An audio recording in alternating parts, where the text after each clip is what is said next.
E se você achar encontrado a moto do seu inimigo ou o celular que ele derrubou, leve a ele.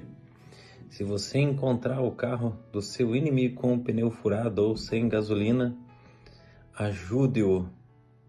Êxodo, se fosse nos dias de hoje, né?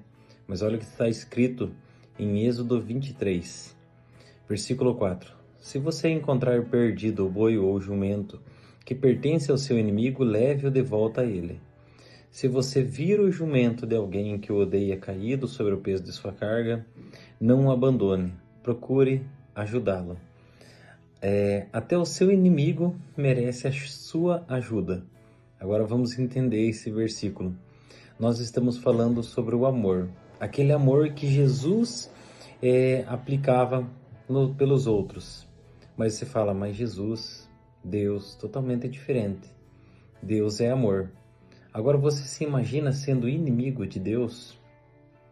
Talvez se eu falasse isso para você, seria difícil você entender. Mas quem fala isso é a palavra. Mas Deus amou o mundo de tal maneira que deu o seu Filho unigênito para todo que aquele que nele creia tenha vida eterna, mas não pereça. Vamos ver nas Escrituras. Romanos 5 nos fala sobre isso, e também em Colossenses vai falar sobre você ser inimigo de Deus. Portanto, vamos lá. Como agora fomos justificados por seu sangue, muito mais ainda por meio dele, seremos salvos da ira de Deus. Se quando éramos inimigos de Deus, fomos reconciliados com ele mediante a morte do seu Filho. Quanto mais agora, tendo sido reconciliados, seremos salvos por sua vida.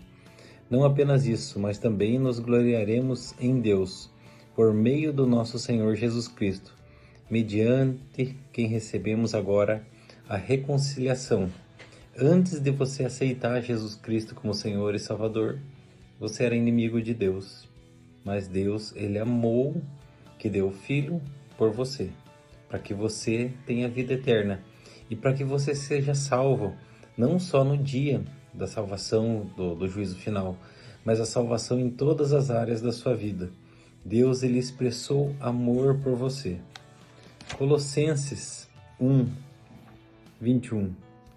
Antes vocês estavam separados de Deus. Na mente de vocês eram inimigos por causa do mau procedimento de vocês. Mas agora ele os reconciliou pelo corpo físico de Cristo, mediante a morte, para apresentá-lo diante deles santos, inculpáveis e livres de qualquer acusação. Desde que continuem alicerçados na firme fé, sem se afastarem da esperança do Evangelho, que vocês ouviram e que tem sido proclamado a todos que estão debaixo do céu. Esse é o Evangelho do qual eu, Paulo, me tornei ministro. Inimigos de Deus, já parou para pensar nisso? Aí Deus, ele veio e te ajudou, dando o filho dele.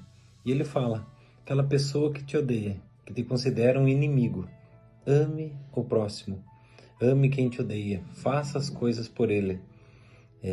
Talvez você não vai ter oportunidade de encontrar aí o seu inimigo com um jumento atolado ou caído sobre a carga, ou um jumento, um boi deles extraviado. Mas certamente você encontrará alguém precisando de ajuda. E essa pessoa às vezes não tem a mesma opinião que você.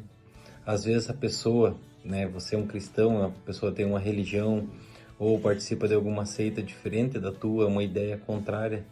Mas às vezes essa pessoa precisa de uma ajuda, precisa de um auxílio.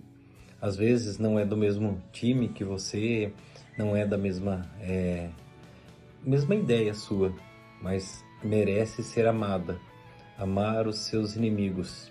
Deus fez isso por nós. É tão difícil nós fazer pelo próximo? Talvez seja porque nós nos concentramos em nós mesmos, no nosso orgulho, nas nossas definições, no que nós somos, no que nós representamos. Mas quando você para pensar na verdade, quem você é? Você é Cristo na terra. Quem você é? Você é aquele que pode sim levar a presença de Deus e a salvação ao próximo. O que representa você aqui? Você representa Cristo. Então, expresse o amor que Ele expressou por você. Em nome de Jesus, amém.